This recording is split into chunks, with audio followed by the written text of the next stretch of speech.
Di awal film kita diperlihatkan anak dan ayah yang bernama Yesung, dan ini ayahnya sebut aja Yonggu. Terlihat mereka berdua sangat bahagia. Seketika mereka berdua melihat tas Sailor yang ada di toko tersebut, sehingga Yesung mengajak Yonggu untuk membeli tas tersebut. Namun tas tersebut keduluan sama orang lain itu, sehingga Yonggu berusaha untuk menawarkan untuk dia membelinya, namun dirinya malah kena pukul oleh bapak-bapak tersebut. Singkat cerita, malam pun tiba. Terlihat Yesung yang mengatakan ke ayahnya untuk membeli tasnya di toko lain. Lalu Yonggu yang mendengarnya pun langsung berkata kepada anaknya bahwa dirinya akan berjanji akan membelikan tas Sailor untuk hari pertama sekolah anaknya. Selanjutnya pagi hari pun tiba. Terlihat Yonggu sedang bekerja sebagai tukang parkir karena anak cilik itu lebih duluan mendapatkan tasnya. Namun bocah itu mengasih tahu bahwa toko lain pun menjual tas Sailor tersebut, sehingga Yonggu pun mengikuti bocah tersebut untuk membeli tas tersebut demi anaknya. Namun saat perjalanan bocah tersebut malah terjatuh sehingga dirinya sampai pingsan. Yonggu yang melihatnya pun langsung memberikan napas buatan supaya mendapatkan pertolongan pertama. Namun di sisi lain terlihat ibu-ibu itu saat berjalan dirinya tidak sengaja melihat Yonggu, sehingga berpikir bahwa Yonggu telah mencabili bocah tersebut. Kemudian di sisi lain terlihat Yesung yang menunggu jemputan ayahnya, namun tak kunjung datang. Oke, kembali lagi ke Yonggu. Terlihat Yonggu telah ditangkap polisi dan dituduh telah mencabuli bocah tersebut hingga tewas, sehingga dirinya menjadi tersangka dan banyak masa-masa yang datang. Tak lama itu terlihat polisi mengeluarkan Yonggu dari mobilnya untuk melakukan adegan ulang sebelum bocah tersebut mati, walaupun banyak wartawan di tempat tersebut. Di sisi lain terlihat Yesung yang melihat keanehan banyak orang sedang mengumpul, sehingga dirinya berusaha melihatnya. Namun saat masa memukul Yonggu hingga maskernya terbuka, Yesung pun merasa kaget karena orang tersebut adalah bapaknya atau Yonggu, sehingga mereka berdua saling melihatnya dan berusaha untuk mendekatinya.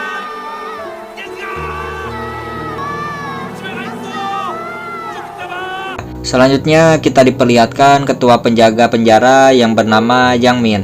Namun terlihat anggota polisi memberikan berkas kepada Yang Min bahwa ada tahanan baru yang menjerat kasus pencabulan dan pembunuhan yang bernama Yonggu. Setelah itu terlihat Yonggu yang berusaha mengambil telepon untuk menghubungi Yesung ataupun anaknya. Namun saat Yang Min memberikan, malah dirinya memukul Yonggu dengan telepon tersebut. Selanjutnya Yonggu pun dimasukkan ke sel tahanan dan bertemu dengan pelaku sel tahanan yang lainnya. Sebut aja ini yang bernama Bongsik, Chunho, Manbeum, Leader, Kakeseo, Tok. Tak lama itu Yonggu pun memperkenalkan dirinya kepada mereka dan memberitahukan bahwa dirinya itu dulunya sebagai pekerja tukang parkir. Setelah itu Mambem pun mengarahkan tempat tidurnya Yonggu karena dirinya adalah tahanan baru. Tak lama itu Mambem pun memberikan berkas kasus Yonggu ke temannya untuk membacanya. Namun setelah itu mereka mengetahui bahwa kasus Yonggu merupakan pencabulan dan penculikan, sehingga mereka mengospek Yonggu. Karena mereka kesal, mereka pun menginjak-injak Yonggu. Selanjutnya terlihat para tahanan sedang melakukan pekerjaan hariannya. Namun ketika mereka bermain bola, malah bolanya terlempar ke luar benteng penjara.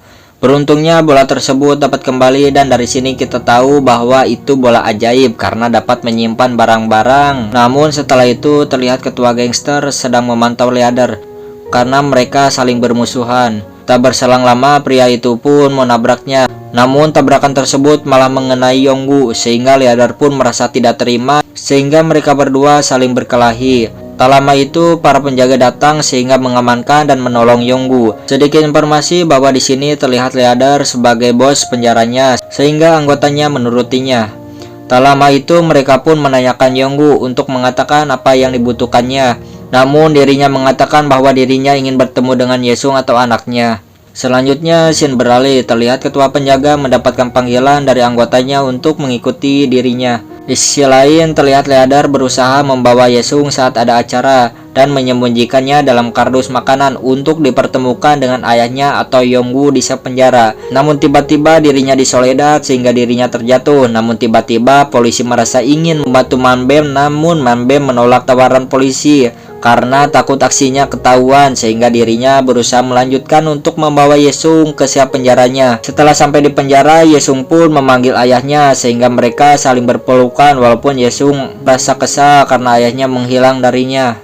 Namun saat Bongsik melihat mereka berdua saling berpelukan, dirinya berniat untuk mengasih tahu penjaga penjaranya. Lalu ketika penjaga penjara menanyakan apa yang terjadi, namun Bongsik merasa agak tega melihat Yesung sehingga dirinya mencari alasan lain dan tidak memberitahu adanya Yesung. Yonggu yang melihatnya pun merasa senang karena dapat bertemu dengan Yesung. Sedikit informasi bahwa kelima narapidana telah membantu keinginan yang diinginkan oleh Yonggu. Selanjutnya, setelah melepaskan rasa rindu Yonggu dan Yesung, lalu Mambe pun berkata bahwa Yesung harus keluar penjara untuk mengikuti persekolahannya dan ikut pergi bersama rombongannya.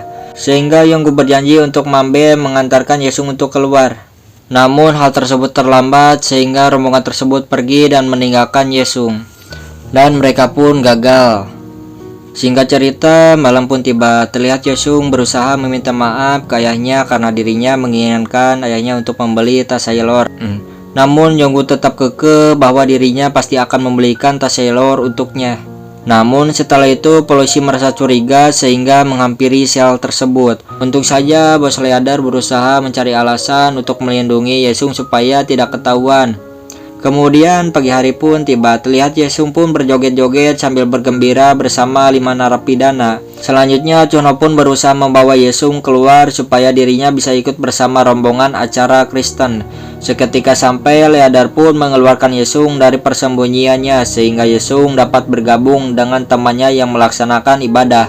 Namun Yesung melihat bahwa itu acara Buddha sehingga Yesung tidak jadi keluar dan gagal untuk bersekolah lagi. Selanjutnya terlihat polisi mencurigai bahwa ada suara anak kecil sehingga dirinya mengontrol. Sehingga dengan konyol Yesung pun ketahuan oleh polisi tersebut saat dirinya di atas. Tak lama itu ketua penjaga marah kepada Yonggu karena menyembunyikan anaknya. Dan ketua penjaga berniat untuk memindahkan selnya Yonggu supaya dirinya hanya sendirian di sel baru. Singkat cerita, terlihat Yesung yang merasa sedih karena sel ayahnya telah dipindahkan. Namun tiba-tiba wanita itu menyuruh Yesung untuk segera tidur walaupun Yesung merasa sedih. Selanjutnya terlihat anggota penjara sel memberitahu ketuanya bahwa di penjara tersebut telah terjadi kebakaran. Polisi itu merasa penasaran sehingga dirinya melihat-lihat. Dan ternyata penyebab kebakaran tersebut oleh seorang narapidana yang merasa dirinya kesal karena dirinya tidak dapat bebas.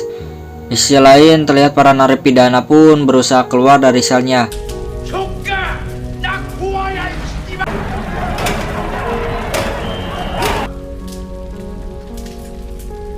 Namun dirinya melihat ketua penjaga dan pelakunya sedang terjebak, sehingga dirinya antusias untuk membantunya walaupun itu beresiko. Kemudian setelah itu terlihat ketua penjaga yang sudah siuman dan dokternya itu menjelaskan bahwa Yonggu telah menyelamatkannya. Di sisi lain terlihat Yesung kembali lagi untuk bersekolah. Setelah pembelajaran selesai, wanita itu pun menyuruh Yesung untuk menceritakan masalah yang dihadapinya. Namun Yesung tidak menceritakan dan menyuruh untuk ibu gurunya mengantarkan dirinya untuk bertemu dengan ayahnya ataupun Yonggung. Tak lama itu mereka berdua pun sampai dan Yesung yang melihatnya pun merasa senang karena mereka berdua dapat berbincang lewat cermin. Sedikit informasi bahwa Yonggu mempunyai penyakit keberlangsungan mental. Lanjut, guru Yesung pun memberitahu Yonggu bahwa anaknya itu sangat cerdas dan memiliki bakat yang bagus. Tak lama itu waktu perbincangan mereka pun sudah habis sehingga keamanan sel membawanya. Di sisi lain, tanpa disadari, ketua penjaga sel melihat mereka berdua, sehingga dirinya merasa tersentuh. Karena ketua penjaga tersebut dulunya mempunyai anak seperti Yonggu. Kemudian terlihat pegawai polisi melihat para narapidana sedang bermain-main, sehingga dirinya ikut bergabung ke dalam sel untuk ikut bermain sambil memberikan kardus yang besar. Dan ternyata yang ada di dalam kardus tersebut adalah Yesung. Sedikit informasi bahwa ketua keamanan sudah membiarkan Yesung bertemu dengan ayahnya di sel karena Yonggu telah menyelamatkan ketua keamanan saat di scene tadi, sehingga mereka merasa untuk berbalas budi. Lanjut, Yonggu yang melihatnya pun merasa senang hingga memeluk anaknya. Singkat cerita, terlihat Jangmin atau ketua keamanan meminta kepada pria itu supaya pria itu memberikan berkas Yonggu kepadanya. Sedikit informasi dari sini, ketua polisi tidak percaya Yonggu menjadi tersangka sehingga dirinya melihat berkasnya. Selanjutnya, scene berpindah. Terlihat Yesung mengajarkan narapidana Leader untuk menulis karena Leader belum lancar menulisnya sehingga Yesung membantunya. Setelah itu hasil pembelajaran pun ditempelkan di dinding. Tak lama itu Yesung melihat Bongsik, terlihat raut wajahnya itu sangat ada masalah sehingga dirinya memberikan telepon kepadanya. Selanjutnya Bongsi pun berniat untuk menelpon istrinya karena istrinya itu akan melahirkan. Walaupun sinyalnya tidak bagus, namun tak menyangka sinyal di dalam kloset bokeran itu ternyata bagus, sehingga Bongsi dapat berbincang-bincang dengan istrinya. Selanjutnya terlihat 5 narapidana akan melakukan adegan ulang kasusnya Yonggu karena merasa Yonggu ada kesalahpahaman.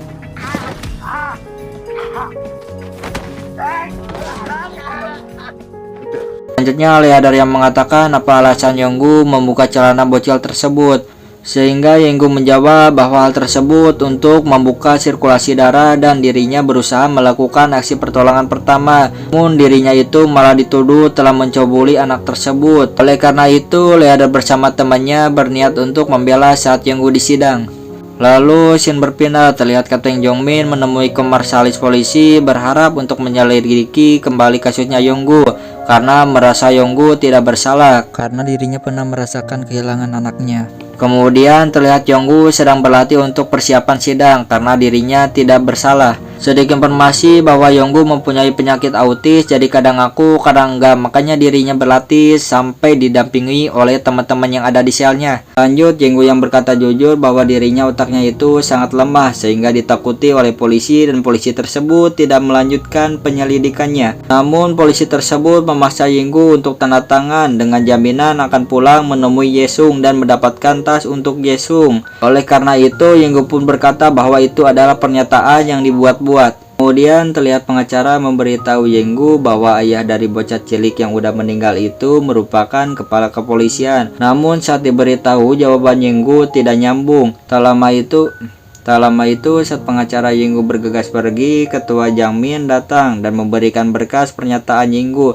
Namun berkas tersebut ditolak olehnya sehingga dirinya pergi.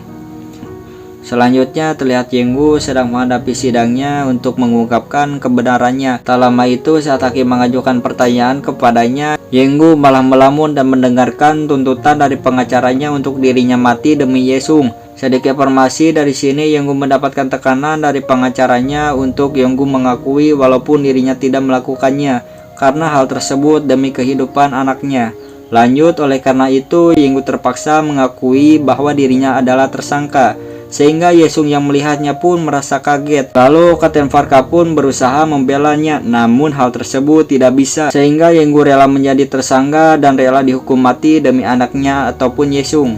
Selanjutnya scene beralih, terlihat Kapten Farka yang sering membela Yonggu mendapatkan informasi dari anggotanya bahwa Yonggu akan dieksekusi lebih cepat tinggal beberapa hari lagi. Tak lama itu Kapten Farka pun meminta bantuan kepada gurunya supaya Yesung bertemu untuk terakhir kalinya bersama ayahnya. Di sisi lain terlihat para narapidana tidak tega melihat Yonggu karena akan dieksekusi lebih cepat sehingga mereka membuat ide untuk membuat balon udara yang besar. Tanpa lama-lama mereka pun langsung membuatnya.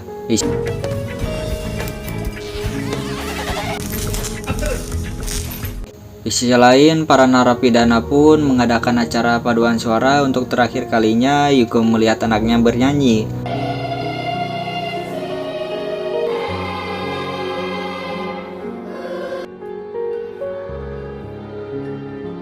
Kemudian terlihat balon udaranya telah jadi sehingga Yonggu dan Yesung berusaha menaikinya dan berusaha untuk pergi. Namun ada anggota polisi yang tidak rela Yonggu untuk pergi sehingga teman-teman sel Yonggu berusaha untuk menghadangnya. Namun tiba-tiba tali balon udaranya nyangkut sehingga Yonggu gagal untuk pergi. Kemudian scene beralih, terlihat Yesung merayakan ulang tahunnya sehingga mendapatkan kado dari teman narapidananya, termasuk kayaknya memberikan tas impian Yesung yaitu tas Sailor. Sehingga Yesung berterima kasih kepada ayahnya. Setelah itu Yonggu dan Yesung pun berpamitan kepada teman-teman selnya karena Yonggu akan menjalani hukuman mati. Lalu dari sini Yonggu pun berusaha pamitan bersama anaknya untuk terakhir kalinya.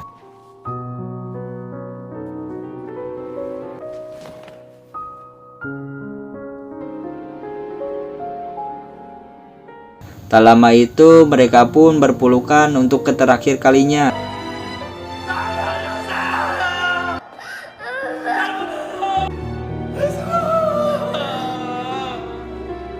Oke, dan film ini pun selesai dan endingnya itu pun sangat menyedihkan.